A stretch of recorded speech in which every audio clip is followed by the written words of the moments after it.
Hi, everyone. Welcome to our webinar. Josh and I are excited to chat with you today. We're going to give everyone a few minutes to get into the webinar. And just to kind of kick us off, we would love to know where you're all joining us from if you want to pop that into the chat. And I'll go ahead and start and kick us off. I am in Traverse City, Michigan, which happens to be my hometown. And Jake is from New Hampshire. We got Canada. Ooh. We're covering the whole North America. Oh.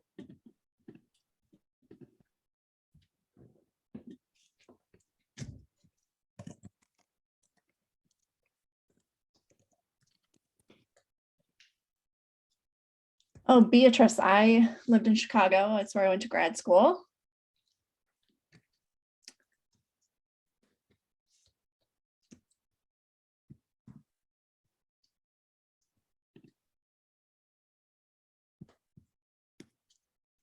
Let's see. We've got Florida. Your weather's way better than mine. The lakes are all still frozen here in Michigan. Yeah, I was gonna say, Josh, you're in Canada, right? I am. Any Canadians in the house? Barbados. What? Did you see that one? Oh, another Vancouver. Vancouver. Me too. Cool. Oh, look, you got Toronto too. You got some Canadians, Josh. Woo.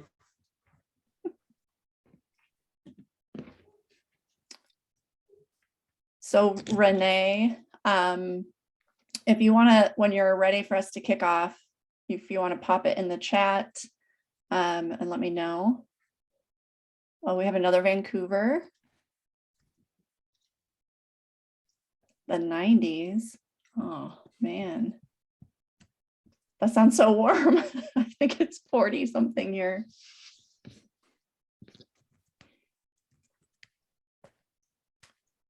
Okay. So Renee is going to manage our chat today. So Renee at Crosschq is going to, if you have questions, pop those in the chat. She'll manage those for Josh and I. Josh and I are excited to have you all here and glad that you could all join us to learn about talent intelligence and hiring insights that you can't afford to miss. So we'll kick off just with a little bit quick intros of who Josh and I are and why are we suited to talk to you about this topic today. So I am trained as an industrial organizational psychologist. I work here at Crosschq. My role is kind of consulting with people around solving people data problems. And I've done that work myself in people analyst roles in the past. Just in terms of expectations for today, we will, again, all questions go into the chat. Renee will manage those. We'll also be posting some resources in the chat as well as we go through the conversation. Josh and I, our LinkedIns are both in there if you want to connect with us on LinkedIn. And Josh, why don't you go ahead and introduce yourself? Sure. Thanks, Amber. Yeah, so I'm Josh. I'm a data scientist here at Crosschq, and I've been working on building out our analytics module and working with some of our clients to use data more effectively. And so I'm excited to talk about some of those things that I've been doing and share some of the results. Great. So in terms of flow and what you can expect today, I will kind of set the stage a little bit with what is talent intelligence, just to level set there. And then Josh and I will have a discussion and a conversation. We're going to talk about real customer examples. We're going to try to make this as practical and applicable as we can for the audience. And we're also going to look at some real data in a dashboard. So we're going to try to give you a pretty succinct, focused story today. And we're going to kind of kick off right away with defining what talent intelligence is. So talent intelligence is a somewhat newer term, or it's gaining momentum in the HR technology space. When they talk about talent intelligence, what people are really talking about is a technology platform to help you make meaning of your people data. It's really driving around action. And so it's different than an HCM when you think of people data. It's not just housing people data. It's a place where you can get insights.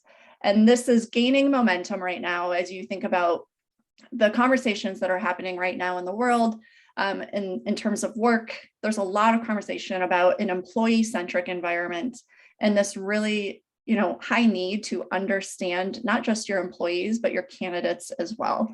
And the best way for organizations to do that is through data. And one of those ways to collect data is employee listening. So you're going to hear us talk about collecting data, which kind of generally speaking, you could call that employee listening. And then we'll also talk about the intersection with talent intelligence. So how can you get insights from that data that you're collecting?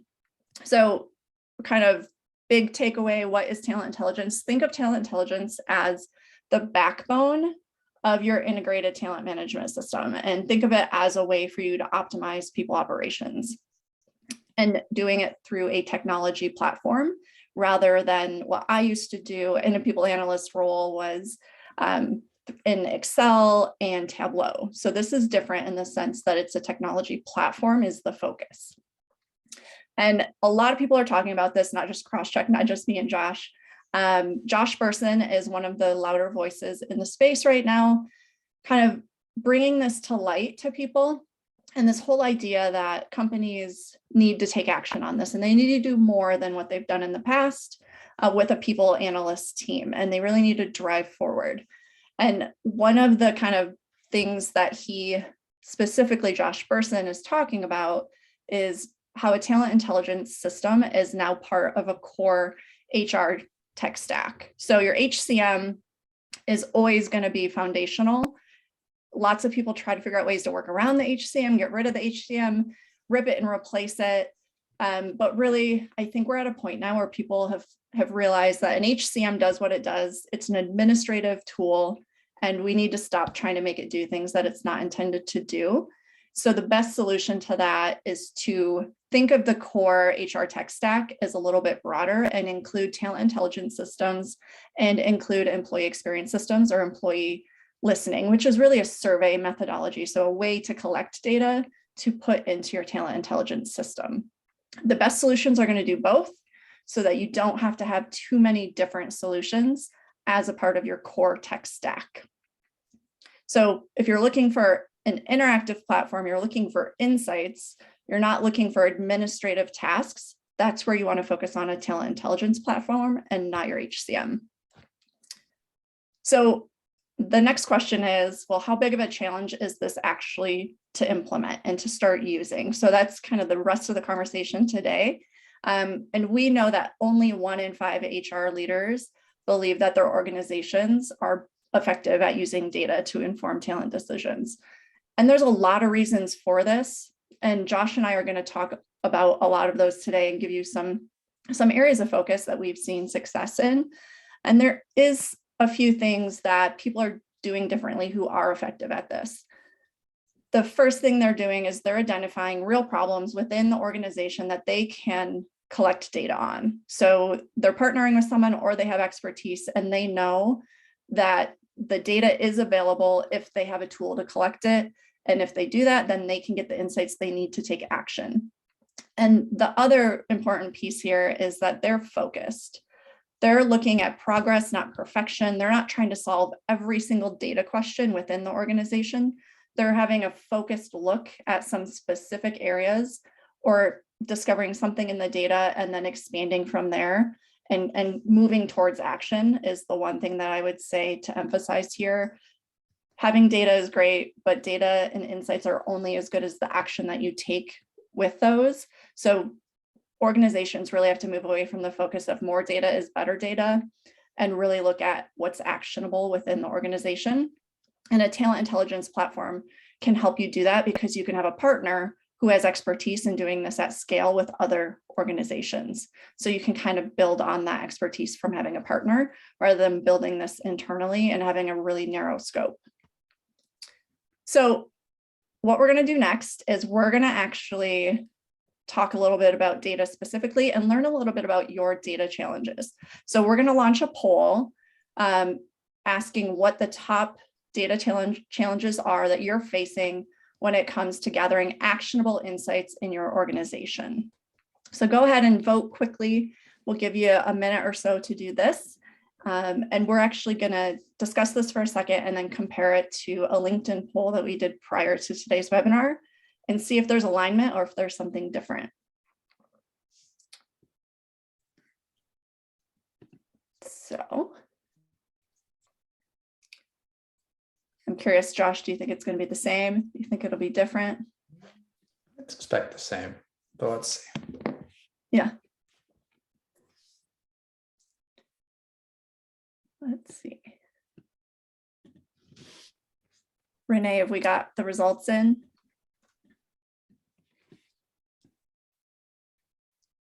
There we go. So can everyone see the results, Josh? Do you see them? Mm-hmm. Okay, perfect. So it looks like we have a bit of difference, but the top area is improving quality of hire, which is as expected. I'll show you guys what the results were in our pre-webinar poll. The order is very similar in terms of priority. We are really going to talk a lot about improving quality of hire and increasing recruiting efficiencies today. So in our pre-webinar poll, those were the top two areas, and identifying diverse talent was a close third. Candidate experience, I would say a lot of organizations are less focused on using data to inform that now than they were in the past. So that trend's kind of consistent with what we see. We will do our best to weave in some nuggets about identifying diverse talent because we feel that's also very important. So we'll keep these polls in mind as we talk through the rest of the conversation. And in terms of where we're going to go next, we're actually going to transition into a real problem. So what are people looking at with the data? This is a problem that we know that based on just the state of the world right now is relevant for everyone.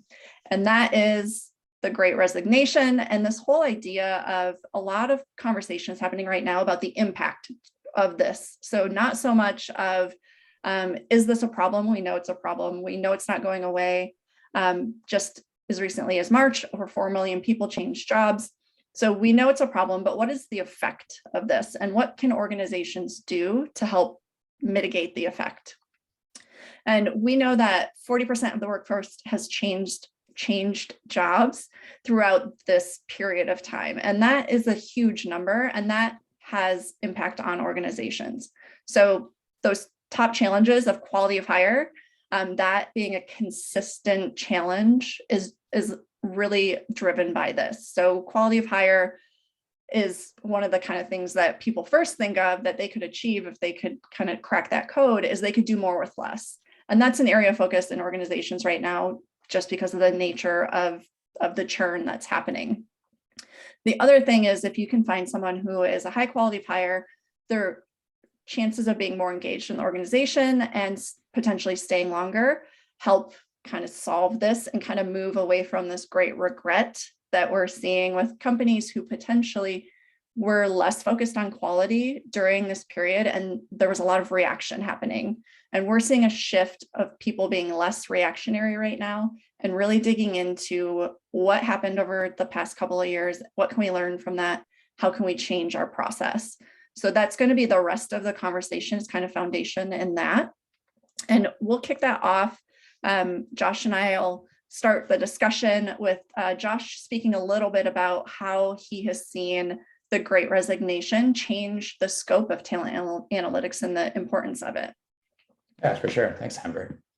So I think in some ways, the Great Resignation has changed the fundamental dynamics of hiring, but in other ways, it has merely heightened some of the existing trends that we've seen in the past.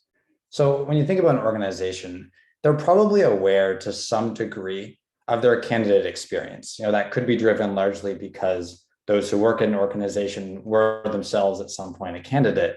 But we like to think there's this idea that if there is a part of the candidate experience that is particularly negative, it's eventually going to get filtered out over time. But I think today, because there's so much competition in hiring, the likelihood that a candidate that you're interviewing is also undergoing interviews at other organizations is just going to be much higher than it was in the past. So if you have parts in your hiring process that are just very, they cause delays, or they're just particularly unpleasant, maybe a lengthy assignment or take-home exam or too many interviews, the likelihood that a candidate is going to drop out or in that time just accept an offer elsewhere is much higher. And this is, I think, a function of just increased competition that we're seeing in many aspects of the economy today. You look at the housing market. There have been reports that many buyers have stopped requesting certain inspections prior to the sale because they know that there are just a number of other buyers who are likely to jump in line ahead of them.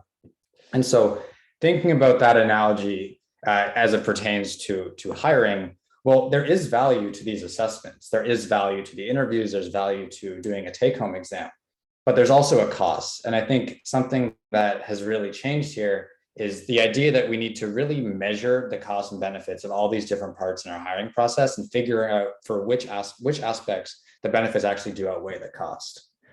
But as I said before, I really think that is just heightening this existing trend, which is being more focused on your hiring process and using data in that decision, which leads me to this other idea in a way in which I think it actually is a departure from what was happening in the past. And with that, we have a poll question that we're very curious to hear the answer to, which was, in your current role, was your interview process entirely remote? And I'll leave everyone to take a second to answer that.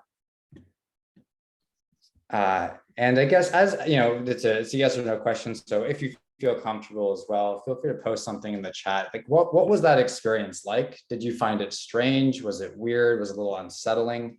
I guess, full disclosure, I interviewed for this current role fully remotely, and I started the job, fully remotely, and it was a bit strange. And I think it really focused on this idea that, well, hiring is itself changing and interviewing is changing. And sort of a funny story, I shifted my desk 45 degrees or 90 degrees clockwise to trick myself into thinking that it was a new job. So clearly people are just doing things a bit differently, but what does that actually look like in the context of hiring? So what are the results here? Oh, wow. Okay, 50-50. Still 14 people, that's a sizable number. And so I think it really raises this question, this idea that, what needs to change as a result of doing things entirely remotely? Because it's not that doing things remotely is necessarily going to be worse or better. It's just going to be different. And it raises this idea, at least that we've been thinking about a lot recently, that I think in the past, many organizations didn't really think too much about their hiring process because there was this underlying idea that all you had to do is get into a room with someone, meet them, shake some hands, and really get a feel for their character and whether or not to hire them. And obviously here at Crosschq, us being a data-driven organization, we think there's some issues with that. But once that was no longer an option, I think companies really had to take a step back and think about, well, what are we doing in this hiring process? Are they objective measures and are they actually useful? Yeah, I think all of those points are kind of relevant in the current place that we live in a real life example. So I am curious, Josh, just in like that whole setup of like organizations struggling to use data to make more decisions, what do you see as the number one challenge when organizations start this journey of becoming more focused on talent intelligence? And if the people on the call start to go down this road, what can they expect in terms of challenges? Yeah, great question. So I think it's a bit of a chicken and egg problem, where if you see an organization that uses a lot of gut instincts in their hiring process, well, it could be because they just don't have the data with which to approach it in a different way. And so, but then because they don't have the data, they fall back on the gut instincts, and it's the cyclical problem. And so there's been one particularly interesting finding that we've seen working with a number of our clients, which is the December performance review, which is very, very common. You sit down with your manager, you talk about the year, you use that information for things like promotions and for bonuses, and there's certainly value to that. But if you're an organization that has a bit of a churn problem, as we've seen in the last couple of years, well, then you're going to have a whole cohort of people that have started in the early in the year, don't make it to their performance review, and are effectively a lost data point. They've started, they've had, you could argue, a negative experience, and then they've left, but you don't exactly know why. And so I think being just more specific and recognizing that the data that is lacking in making the decisions that you want to make or the action items that you want to do is just really important. And so focusing on your data collection and making sure that it's applicable and standardized such that it's not only going to be useful for that particular employee in regard to their, their bonus and their promotion, but also to other employees and for future employees and candidates who haven't, even started the process yet. Yeah. So it's kind of like you start talking about collecting more data and you're kind of alluding to this idea of collecting data over time. So could you talk a little bit more about, how are organizations overcoming this challenge that you just talked about?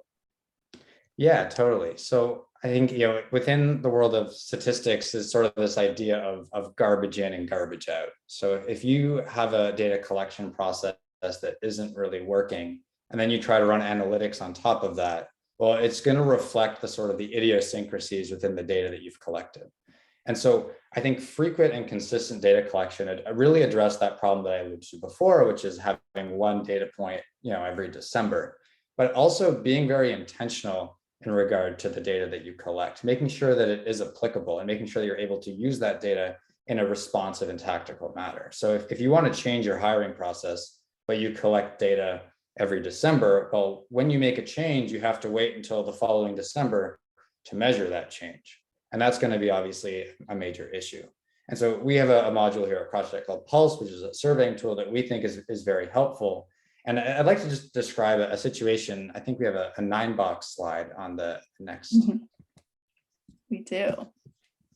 Not trying to get too ahead of myself, but we were working with a client of ours who was doing a December performance review.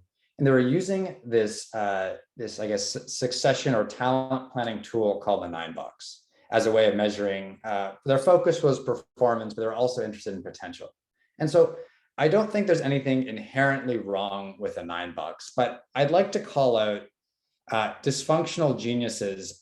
I mean, I don't find that a particular, this wasn't the specific one used, but this is sort of representative of some of the issues that could arise with using a tool like this, which is dysfunctional geniuses is not necessarily clear. And high performers versus high potentials. If you're a manager who unfortunately missed the training session on how to use that, it's going to be really difficult to accurately describe your employees. And that's exactly what we saw, is that they had a system in place to measure performance every December, but the results were quite noisy because there was indication that people weren't fully sure how to use this tool. Partly because it's measuring two things at once. And I think in doing so, it just makes it a little bit more unclear. So we launched a pulse event for them where every month we would survey the managers and the employees asking about their experience and their performance. And we saw it wasn't very correlated with the 9-box score, which is indicative of when you're measuring something very intentionally and specifically with performance in mind, it's going to be different than if it's this general tool that's used in a sort of annual review discussing sort of the experience as a whole rather than performance, specifically performance. Yeah, I love this 9-box because it's not one that any company would actually roll out with these labels, but it's a really good representation of the interpretation of the 9-box for a hiring manager. And I've run calibration sessions with hiring teams to try to get them all calibrated on the 9-box ratings and the definitions of that company. And it's a very difficult task because humans are humans and most of us think that we're smarter than the others. And so it's really hard to calibrate a group of individuals on a really complex tool such as a 9-box. I think the complexity of it just creates a lot of those issues that you were just talking about, Josh. And so as we kind of transition here, we do want to close this loop that we started with. We've talked a lot about collecting post-hire data, employee data, and some of the right ways to do that and some of the wrong ways to do that, or some of the challenges with that. And the reason that post-hire data is really important is to help inform what to do in your hiring process. So that's the premise of the conversation. So we're going to shift more to kind of the impact to a hiring process when you collect good post-hire data. And we want to kick that off just kind of first of all with a poll to the audience. We're going to focus on how many interviews at your organization, does an average candidate undergo in the hiring process? And then we have a follow-up question, kind of curious to know, how is that process determined? And Chris, I saw your note in the chat. So I think you're going to like this next part of the conversation, because I would say that we agree with your point of view that you put in the chat there.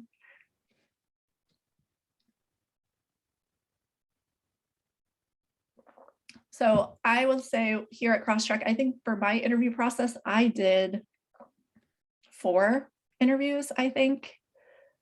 And I honestly don't know how it was determined. How many did you have, Josh? I think 4 as well. Mm-hmm. Hey, we're consistent. That's good.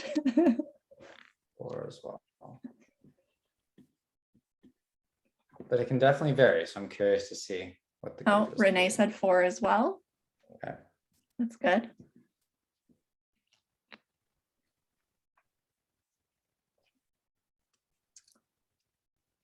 And if anyone's not sure what A/B testing means, that's just like you have one group that does 3 interviews, you have one group that does 5 interviews, and then you see if there's a difference in that.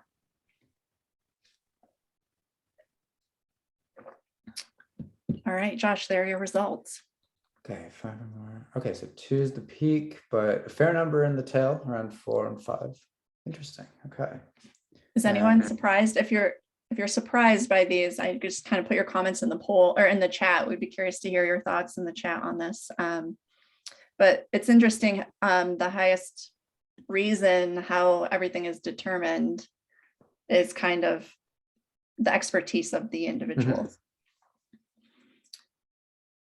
Yeah, for sure. And there's definitely value there. And I think something that we believe at Crosschq is that the expertise can and should be guiding the experimentation. And the experimentation is always going to be layered on top of, well, the data collection platforms that we've been talking about up until now. So let's talk about a real life example of an organization that used data to change their hiring process. And most of this example is specifically about the interviewing process. Mm-hmm. Yeah, so we were working with a client of ours who recognized that they were spending a lot of resources in the hiring process, and there was still a relatively high churn rate beyond what they would want in their new hires. And so they recognized that they had one potential bottleneck in their process in which a C-suite person had to review the application, be briefed by the hiring manager for every single hire in the engineering department. And so you can imagine this being a fair amount of time on both the CPO's part and as well, hiring manager had to brief them on every single application. And there's this question of, well, we consider getting rid of this, but we really would expect the quality of the quality of our hires to decrease as a function of that. And so this is where having sort of a source of truth and this idea of benchmarking a change relative to the initial conditions, to the status quo. And so at Crosschq, we use this idea called quality of hire, which is probably the topic of an entirely new webinar. But for the purpose of this conversation, sort of just this high level idea that you want to define what quality means to your organization.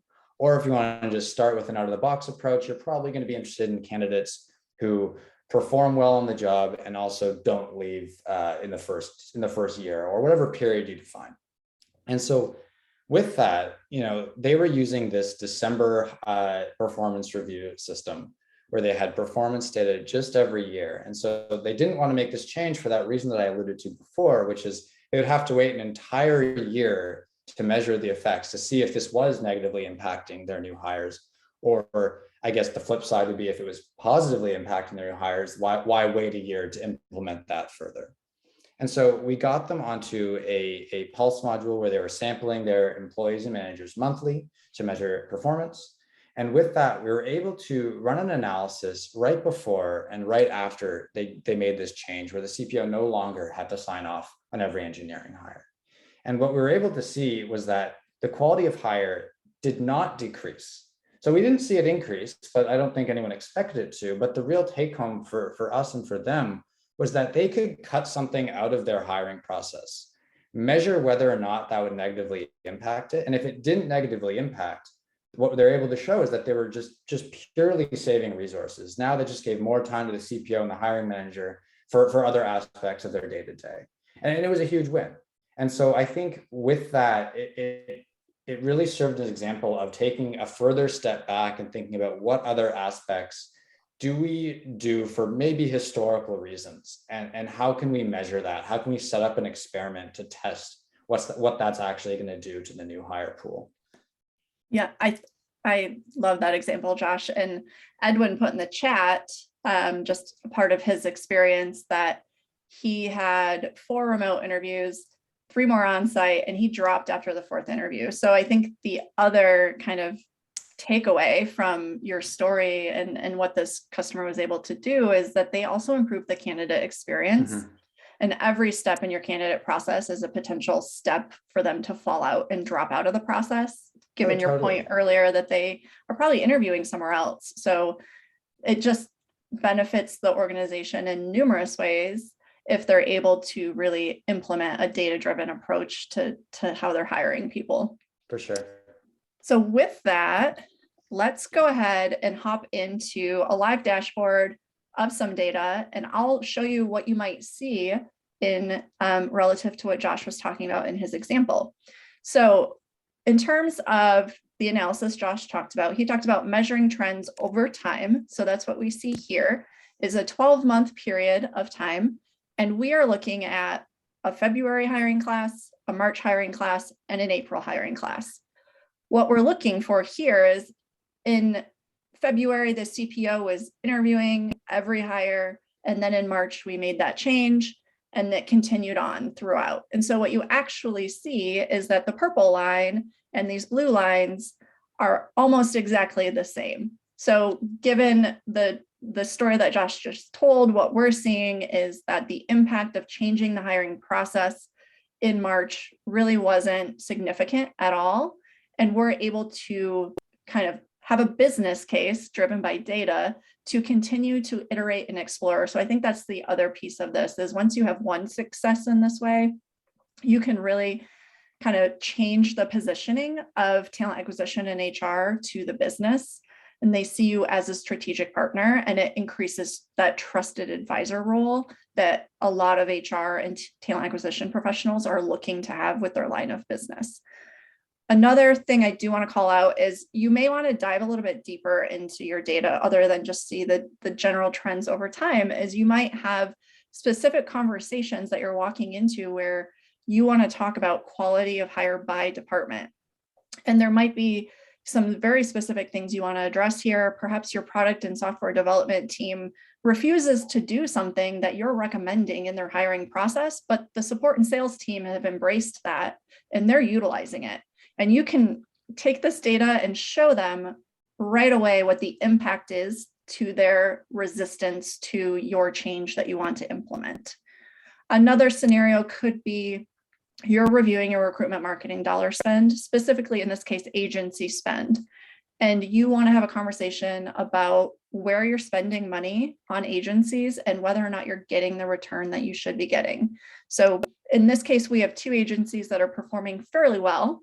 And then we have one agency and then a group of other agencies that we might want to reevaluate that spend. And we could have a data-driven conversation. Even if we want to keep this agency, we could potentially renegotiate how much we're paying them because they're not giving us the same value as the other agencies. So a couple examples of data-driven conversations that are happening in real time. This is a dashboard that is integrated into your HRIS.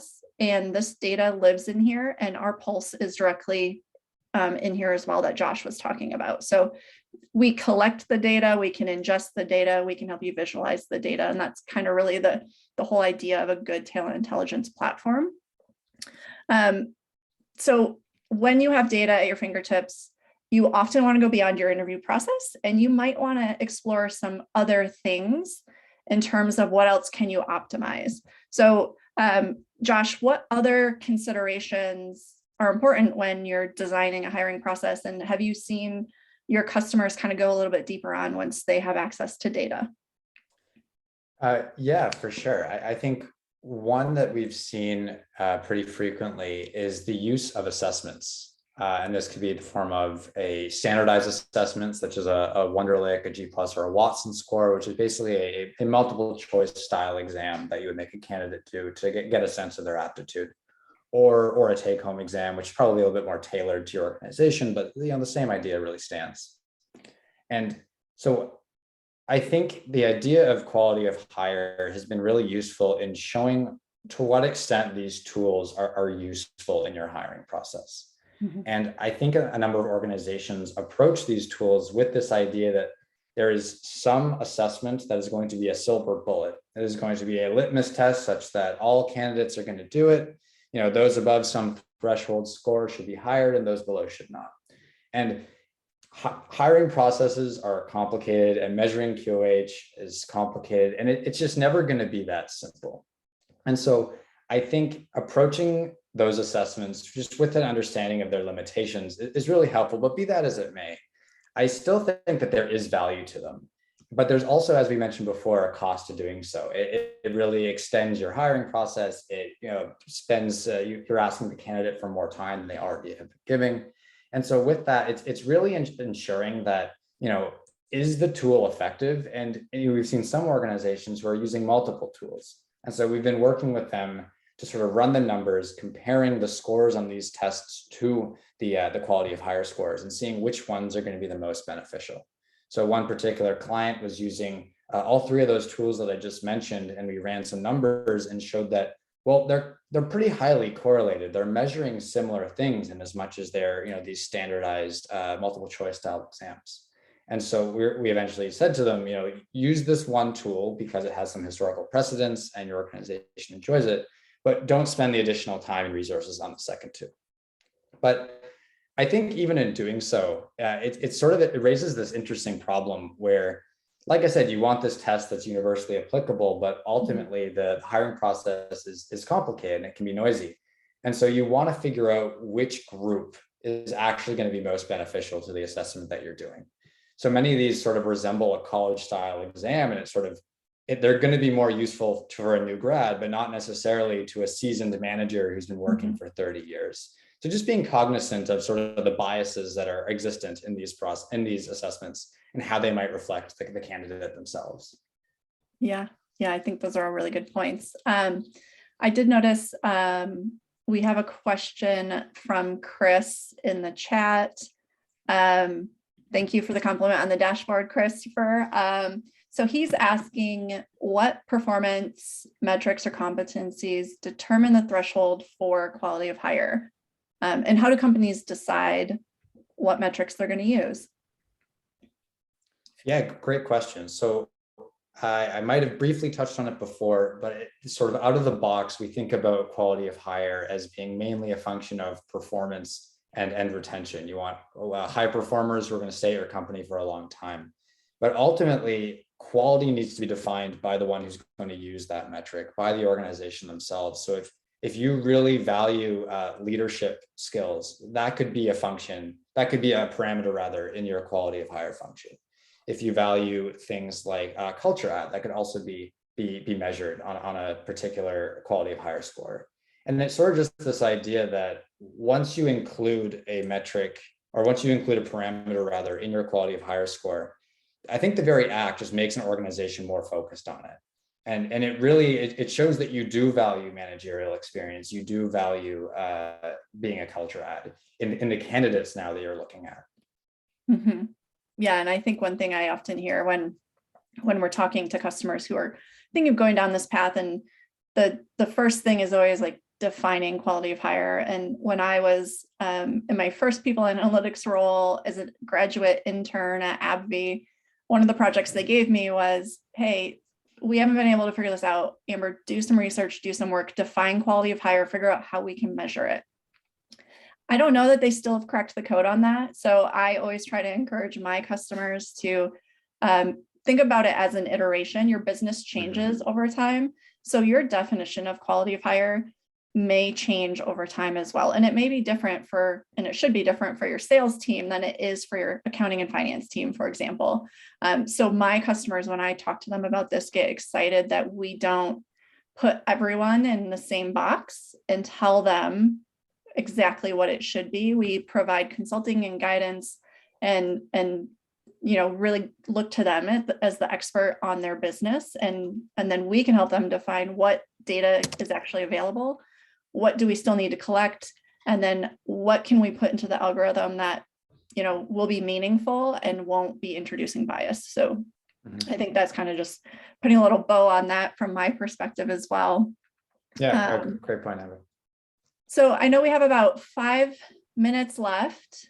Would love to answer any other questions. You can pop them in the chat. I didn't see any other ones, but Renee, if you want to check and see. While you're considering your questions, I will share for anyone who's in the Seattle area or traveling to Seattle for the Society of Industrial Organizational Psychology Conference.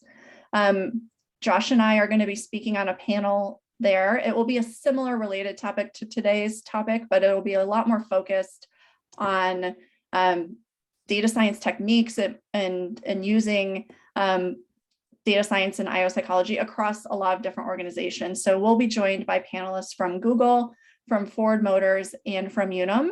And everyone on this panel is either a data scientist doing the work or an IO psychologist on a people analytics team. So we're pretty excited about this. If you're going to be there, please find us, please attend. If you live in Seattle, reach out to us. We would love to have happy hour or kind of meet you in person for dinner or lunch. Okay, no more questions. Okay, so we do have another poll that we're going to do. So this last poll is about Crosschq. So we hope that you enjoyed today. Josh and I love the work that we do. We're really excited about Crosschq if you can't tell. So if you want to learn more and have a deeper conversation on any of the topics that we talked about today, I am in a customer facing role. Josh just joined me on a customer sales call yesterday. So you could get some FaceTime with us if that's enticing to you.